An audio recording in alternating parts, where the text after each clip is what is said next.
Hello friends, నేను శరణ్యాని. ఇవాళ ఏడడుగుల బంధం 42వ భాగం చదువుకుందాము. నీకు కూడా చెవులు కుట్టిస్తే అమ్మ ఏడుస్తూ ఉంటుంది అంటూ నవ్వింది గీతిక. అమ్మో, అమ్మ ప్రేమ తెలియాలని నాకు ఈ వయసులో చెవులు కుట్టించకండి అంటూ నవ్వేశాడు రాజా. నా మనవడు రాజా లాంటి వాడు, వాడి దర్పం ఎవరికి రాదు. మీకు పుట్టే అమ్మాయిలకు చెవులు కుట్టించేది వాడే అంటూ నవ్వేశారు దుర్గమ్మ గారు. శ్రావణి తన గదిలోకి వెళ్ళి శుభ్రంగా స్నానం చేసి కృష్ణయ్యకి అలంకరిస్తూ ఉంది పూలతో. పెళ్లి మండపాన్ని అలంకరించడానికి తెచ్చినప్పుడు రంగురంగుల పూలు కొన్ని దాచిపెట్టింది కృష్ణయ్య కోసం. అవన్నీ అలంకరించి కృష్ణయ్యకు నెమలి పించం రంగు డ్రెస్ వేసింది. ఎంత బాగున్నావు కృష్ణయ్య అంటూ, నాదిష్టే తగిలేలా ఉంది నీకు అంటూ తన కాటుకను కృష్ణయ్య కాలికి పెట్టింది. మొత్తానికి ఇంటిని సంతోషంగా మలిచావు కృష్ణయ్య. చిన్ని అక్క విషయంలో నేను భయపడిపోయాను, అంతలోనే భయాన్ని సృష్టించావు, మరి అంతలోనే విపరీతమైన ఆనందాన్ని చూపిస్తావు కృష్ణయ్య. నేను మించిన వారెవరూ లేరు. ఎప్పుడు నా మనసులో కొలువుండే కృష్ణయ్య అని శ్రావణి మనస్ఫూర్తిగా దండం పెట్టుకుంటుంటే ఫోన్ రింగ్ అయింది. కృష్ణవర్మ గారు చేశారు చూడు, నీలాగే కొంటవాడు, నన్ను ఎప్పుడూ అల్లరి పెడుతున్నాడు. అవును కృష్ణయ్య, నాకు ఒక అనుమానం ఉంది, అడగనా అంటూ కృష్ణుడి వైపు అలాగే చూస్తుంది శ్రావణి. ఫోన్ లిఫ్ట్ చేసింది శ్రావణి. మర్చిపోయింది. కృష్ణయ్య, నువ్వే నా కోసం కృష్ణవర్మ గారిలాగా వచ్చావా అల్లరి పెట్టడానికి అంటూ నవ్వుతూ కృష్ణుడితో మాట్లాడుతుంది. హలో కృష్ణ భక్తురాలు శ్రావణి గారు, నాతో మాట్లాడండి అంటూ అరుస్తున్నారు కృష్ణవర్మ. కృష్ణుడి భక్తి పరవశంలో మునిగిపోయింది శ్రావణి. గోపికలంటే మక్కువ నీకే కృష్ణ, వారి కష్టాలన్నీ తీర్చేది నువ్వే కృష్ణ, మా కన్నీరు తుడిచి మమ్ము ఆనందింపజేసి మనసైన వాడివి నా కృష్ణ, కృష్ణ కృష్ణ అంటూ భక్తి పరవశంలో పాడుతూ ఉంది శ్రావణి. పాట పూర్తయ్యాక ఫోన్లో మెసేజ్ వస్తే చూసింది. కృష్ణవర్మ గారు పంపారు. ఆ రికార్డ్ పై నొక్కగానే తను పాడిన పాట వినిపిస్తుంది. అయ్యో, ఫోన్ రిసీవ్ చేసుకుని వినలేదు నేను, నా పాటను రికార్డ్ చేశారు, అల్లరి కృష్ణ అంటూ నవ్వుకుంది శ్రావణి. ఆనంద్ గారిని హత్తుకుని ఏడుస్తూ ఉంది సుప్రజ. ఎందుకు సుప్రజ అంటూ సుప్రజ తల నిమిరాడు. లేదు, నాకు చిన్నప్పుడు కొన్ని పద్ధతులు తెలియవు, ఏదో ఉత్సాహం, ఉరకలు వేసే ఆనందం, అలా మనం ఒకటైపోయాము ఆ అల్లరితోనే. కానీ ఆనాటి మన కలయిక అంతర్గతంగా మనసులో ఒక కోటలా నిలబడిపోతుందని నాకు తెలియదు. ఆ తర్వాత పెళ్ళయింది. విక్రమ్ నన్ను ఇష్టపడే చేసుకున్నాడు. నాకేమీ అర్థం కాలేదు. అప్పుడు ఏదో మీరు మోసం చేశారనుకున్నాను. మా నాన్నగారికి ఉన్న హార్ట్ ప్రాబ్లం వల్ల నేను తప్పించుకునే వీలు లేక పెళ్లి చేసుకున్నాను. అప్పుడు కూడా నేను అంతగా బాధపడలేదు. నాకు తెలియలేదు మీపై నాకున్న ప్రేమ. కానీ ఎప్పుడైతే విక్రమ్ నా మీద చెయ్యి వేసి దగ్గరకు తీసుకున్నాడో అప్పుడే ఆనంద్ అనేశాను. ఇబ్బంది పెట్టలేదు, దూరం జరిగాడు విక్రమ్. విక్రమ్ మంచివాడు కాబట్టి నన్ను అర్థం చేసుకుని మళ్ళీ నా ఒంటిపై చెయ్యి వేయలేదు. అటువంటి పరిస్థితిలో నెల తప్పిన నా పరిస్థితి దారుణంగా అనిపించింది. ఇటు చూస్తే మా నాన్నగారికి హార్ట్అటాక్ కంప్లైంట్ ఉంది. ఎలా దాచగలను? డాక్టర్ గారి దగ్గరికి వెళ్ళాను. అబార్షన్ చేయడానికి కుదరదన్నారు. ఈనాడు నా బిడ్డ గీతికను చూసుకుంటుంటే ఆనాడు నేను ఆ తప్పుడు నిర్ణయం తీసుకున్నది జరిగితే నాకు ఈ బ్రతుకు ఉండేది కాదు అని ఏడుస్తూ చెబుతున్న సుప్రజాన్ దగ్గరకు తీసుకుని ఓదార్చాడు ఆనంద్. అలాగే కొన్ని సంవత్సరాల కిందట ఒకరినొకరు హత్తుకుంటే అల్లరి వయసు చేసిన తొందరపాటు వారి జీవితాన్ని ఒక ఆట ఆడుకుంది. ఇప్పుడెందుకు సుప్రజ అవన్నీ అన్నాడు ఆనంద్ బాధగా. లేదండి, నా మనసులో ఏ విషయమో దాపరికం ఉండకూడదు. బాధ్యతగా నన్ను ఒక ఫ్రెండ్ లాగా ఆదరించాడు తప్ప విక్రమ్ నిజంగా మంచివాడు. అతనికి డైవర్స్ ఇస్తూ అతను కట్టిన తాళిని కూడా ఈజీగా అతని చేతిలో పెట్టాను. అది తీస్తున్నప్పుడు నాకు ఏ భావన లేదు. ఎందుకు నేను ఇక్కడ ఇండియాలో ఉండకూడదు అనిపించింది నాన్నగారు పోయాక. నాన్నగారికి తల కొరివి కూడా విక్రమ్ పెట్టాడు. అమెరికా వెళ్ళిపోయాను. ప్రతి క్షణం నీ రూపం నా కళ్ళ ముందు నిలిచేది. కానీ మోసం చేసి నువ్వు వేరే పెళ్లి చేసుకుని ఆనందంగా ఉన్నావు అనుకున్న అపార్థం చేసుకున్నాను. నా జీవితాన్ని, నా బిడ్డను అనాథం చేసిన నేను అనాథలకు రక్షణగా నిలవాలి అనుకున్నాను. అందుకే నా ఆస్తితో వృద్ధాశ్రమము, అనాథాశ్రమంలా నెలకొల్పి ఆ బాధ్యతలు చూసుకుంటూ బతికేదాన్ని.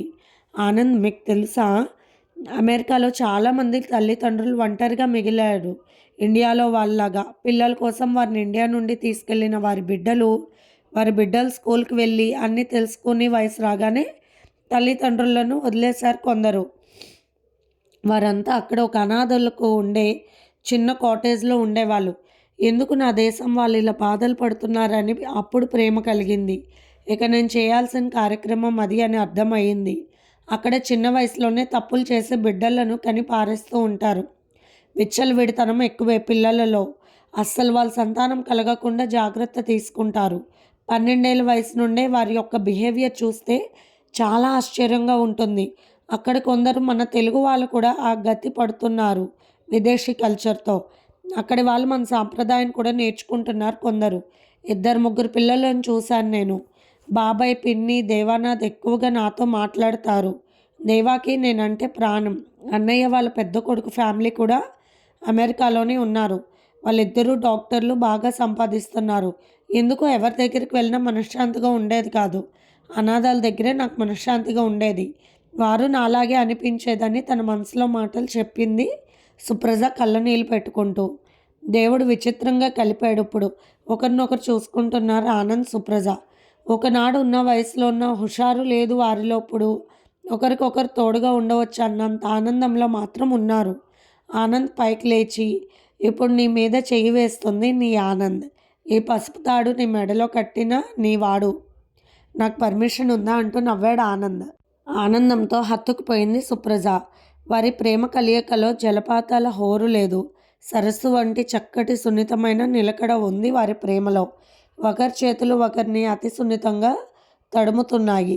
ఒకప్పుడు అల్లరి చేసిన ఆనంద చేతులు వాటిని అడ్డుకోలేని సుప్రజ నవ్వులు గుర్తుకు వచ్చి నవ్వుకున్నారు ఇద్దరు.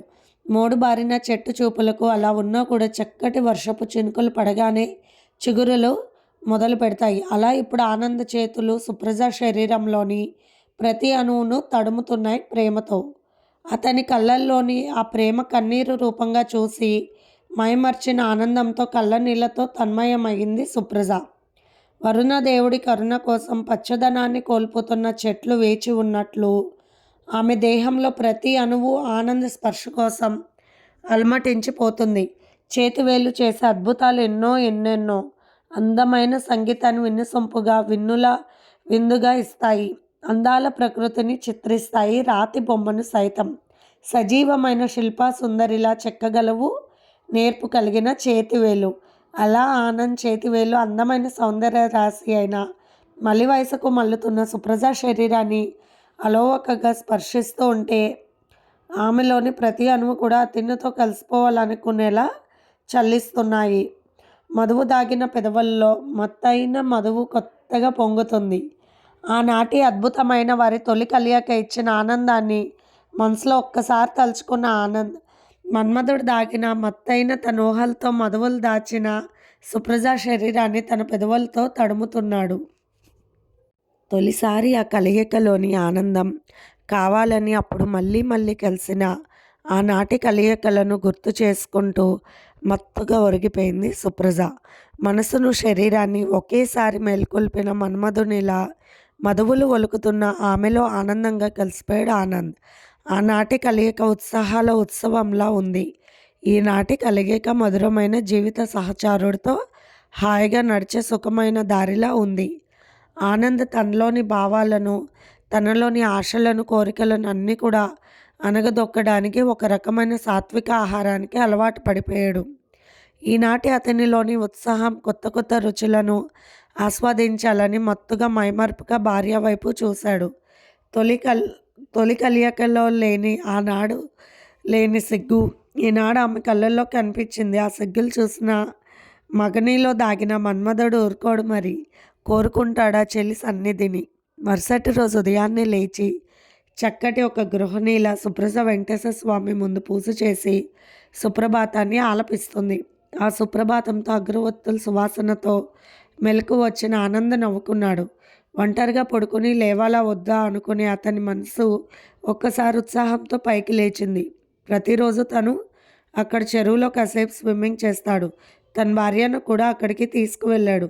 అబ్బా, ఇలా చెరువు కట్టించి చుట్టూ గోడ కట్టించారు ఎందుకు అన్నది సుప్రజ నవ్వుతూ.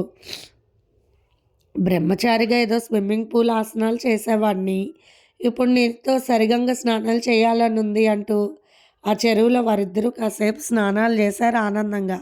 స్నానం చేశానన్నా గానీ ఆనంద్ ఊరుకోలేదు సుప్రజను. పెళ్లి పనులు చాలా ఉంటాయి. మనం ఇంటికి వెళ్దామన్నది సుప్రజ. సరే అని నవ్వేశాడు ఆనంద్. వారిరువురు చెరువులో ఆనందంగా స్నానాలు చేస్తుంటే చెట్లపైనున్న పక్షులు కిలకిల రావాలు చేశాయి. ఎక్కువసేపు ఇందులో ఇలా ఉండడానికి మనది మధ్య వయసు అంటూ నవ్వేసింది సుప్రజ. అలా ఎందుకు అనుకోవాలి? నాకు పెళ్ళయింది ఇప్పుడే. ఉత్సాహం నాలో బాగా ఉంది. మరి నీలో అంటూ నవ్వాడు ఆనంద్. మీలాగే ఉంది నాలో కూడా ఉత్సాహం అంటూ నీళ్ళు చెందింది భర్త మీద. నవ్వింది సుప్రజ. సరిగంగా స్నానాలు చేస్తూ ఉన్నారు. రవివర్మ దంపతులను కొత్త జంటను ఇంటికి తీసుకురండి అని చెబుతున్నారు దేవిక గారు నవ్వుతూ. ధరణికి సిగ్గుగా అనిపించింది అలా వెళ్ళడానికి. అది కాదమ్మా అంటూ ఉంది ధరణి.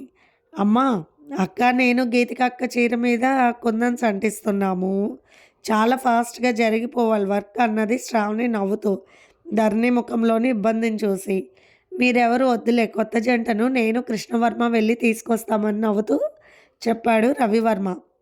బావగారేంటక్క కృష్ణవర్మ గారిని తన సొంత తమ్ముళ్ళ చూస్తున్నారు? ఇద్దరూ ఒకరికొకరు కలిసిపోయారు అంటూ నవ్వింది శ్రావణి. ఎలాగో కాబోయే తమ్ముడేగా అన్నారు ధరణి గీతిక ఒకేసారి నవ్వుతూ. నా ఇష్టం ఏమీ ఉండక్కర్లేదా అన్నది శ్రావణి నవ్వుతూ. నీకు ఇష్టం లేకపోతే చెప్పమ్మా, నాకు తెలిసిన వాళ్ళ పిల్లలు ఇద్దరున్నారు, ఎవరికి చెప్పినా మా తమ్ముడిని ఎగరేసుకుపోతారంటూ నవ్వారు రవివర్మ గారు. అది నిజం, మంచి మాట చెప్పారంటూ నవ్వేశారు దుర్గమ్మ గారు ఆనందంగా. బొంగమూతి పెట్టుకుని నవ్వింది శ్రావణి. శ్రావణి ముఖం వైపు చూసి నవ్వేశారు ధరణి గీతిక. కృష్ణవర్మ రావడం, రవివర్మ కృష్ణవర్మ ఇద్దరూ కూడా టిఫిన్, హాట్ బాక్స్, కాఫీ, ఫ్లాస్కో అన్నీ తీసుకుని ఎస్టేట్కి బయలుదేరారు. ఉదయన్ గారు మీరు వెళ్ళొచ్చు కదా అన్నయ్య అన్నాడు కృష్ణవర్మ నవ్వుతూ. అయ్యో, ఆ కొత్త జంటను తీసుకురావడానికి తెగ సిగ్గుపడిపోతున్నారంటూ నవ్వేశారు రవివర్మ. నాకు కూడా కొద్దిగా గిల్టీగా ఉంది అన్నాడు నవ్వుతూ కృష్ణవర్మ. అదేం ఉండదులే కృష్ణ అంటూ నవ్వేశాడు రవివర్మ. ఎస్టేట్ రూమ్కి వెళ్తే పూజ చేసి అగరవత్తులు వాసన వస్తుంది. ఇంట్లో చూస్తే ఎవరు లేరు అని అనుకున్నారు. ఇంతలో ఆ ఇంటి కాంపౌండ్ బయట నుండి ఆనంద్ గారి మాటలు వినిపించాయి. చుట్టూ చెట్లు గుబురుగా ఉంటాయి. ఆ మధ్య చెరువులా కట్టించుకున్నారు ఆనంద్ గారు. రవివర్మ కృష్ణవర్మ కూడా ఇద్దరు డాబా మీదకి ఎక్కారు. ఒకరిపై ఒకరు నీళ్ళు చల్లుకుంటూ ఆనందంగా స్నానాలు చేస్తున్న ఆనంద్ గారిని సుప్రజ గారిని చూసి నవ్వుకుని కిందకు దిగిపోయారు. చిన్న మామయ్య గారు జోరు చూస్తుంటే ఈనాటి కుర్రాళ్ళ కన్నా ఉత్సాహంగా కనిపిస్తున్నారు అంటూ నవ్వాడు కృష్ణ. అవునవును, చూడబోతే ఏదైనా శుభముహూర్తాల ముందు వారే చెప్పేలా ఉన్నాడు అన్నారు రవివర్మ మరింత చిలిపిగా. ఇద్దరు నవ్వుకుంటూ కూర్చున్నారు అక్కడే బయట హాల్లో. తడి బట్టలతో చిన్నగా రాబోయిన సుప్రజ వారిద్దరిని చూసి ఒక రకమైన బిడియంతో వెనుక వైపుకు వెళ్ళింది. ఆనంద్ గారు, ఎలా ఉంది సుప్రజ, సరిగంగా స్నానం అంటూ నవ్వుతూ వచ్చారు. రవివర్మ గారిని కృష్ణవర్మని చూసి నవ్వుతూ లోపలికి వెళ్ళిపోయి అందంగా రెడీ అయి వచ్చారు. ఆనంద్ గారి వైపు అలా చూస్తూ ఉండిపోయారు రవివర్మ కృష్ణవర్మ. వయసు పెరిగిందని ఎవరన్నారు మావయ్య గారు? కొత్త పెళ్ళికొడుకులా మిలమిల మెరిసిపోతూ ఉంటేను అంటూ నవ్వారు కృష్ణవర్మ. నిజంగా అంటూ నవ్వేశారు రవివర్మ. సుప్రజ పట్టుచీర కట్టుకొని నగలు అలంకరించుకొని వచ్చింది. రవివర్మ గారు ఇంటి దగ్గర నుండి తీసుకువచ్చిన టిఫిన్ బాక్సులు అన్నీ కూడా టేబుల్ మీద ఉన్నాయి అని చెప్పారు. ముందు టిఫిన్ చెయ్యండి అని చెప్పారు రవివర్మ. రవివర్మని తను తినమంటే నేను తినేశాను అన్నారు. కృష్ణవర్మ గారు నాకు ఆకలి వేస్తుంది అన్నారు నవ్వుతూ. ప్లేస్ తీసుకువచ్చి ముగ్గురికి టిఫిన్లు పెట్టింది సుప్రజ. అమ్మో, ఇంత టిఫినా అంటూ నవ్వింది సుప్రజ. మావయ్య గారు మీ ఫుడ్ వేరే కదా, ఇక మామూలు ఫుడ్ తింటారా అని అంటూ నవ్వాడు కృష్ణవర్మ. భలేవాడివే, ఇక గింజధాన్యాలు తింటే సరిపోతుంది, మంచి భోజనం తీసుకోవాల్సిందే కదా అంటూ నవ్వేశారు రవివి. అవును, ఒక డాక్టర్గా నేను చెప్పే సలహా కూడా అదే అంటూ నవ్వారు కృష్ణవర్మ. ప్లాస్కోలో కాఫీలు అందరికీ కప్పుల్లో పోసి తీసుకొచ్చాడు కృష్ణవర్మ. మావయ్య గారు చాలా ఉత్సాహంగా ఉన్నారు అంటూ చిన్నగా మాట్లాడారు రవివర్మ ఆనంద్ గారికి వినిపించేలా. మీకు తెలియని ఆనందాలు ఏమున్నాయి అల్లుడు గారు అంటూ నవ్వేశారు ఆనంద్ గారు. కొంత అర్థమై దూరంగా ఉన్న సుప్రజ ముసిముసిగా నవ్వుకుంది. ఇక కొత్త దంపతులతో రవివర్మ కృష్ణవర్మ మంచి పాటలు పెట్టుకుని ఇంటికి బయలుదేరారు. ఇది ఫ్రెండ్స్ ఇవాల్టి ఎపిసోడ్. మీ ముందుకు మళ్ళీ ఇంకొక ఎపిసోడ్‌తో వస్తాను ఫ్రెండ్స్. బాయ్. అలాగే మీకు కనుక స్టోరీ నచ్చితే కనుక లైక్ చేసి, షేర్ చేసి, సబ్స్క్రైబ్ చేసుకోండి ఫ్రెండ్స్. అలాగే మీనా గారి ఛానల్‌లో ప్రసారం అవుతున్న positive thoughts written by Shri Kommunapalli Ganapathirao గారివి కూడా చదివి, మీ అమూల్యమైన సమీక్షలు తెలియచేయండి. బాయ్.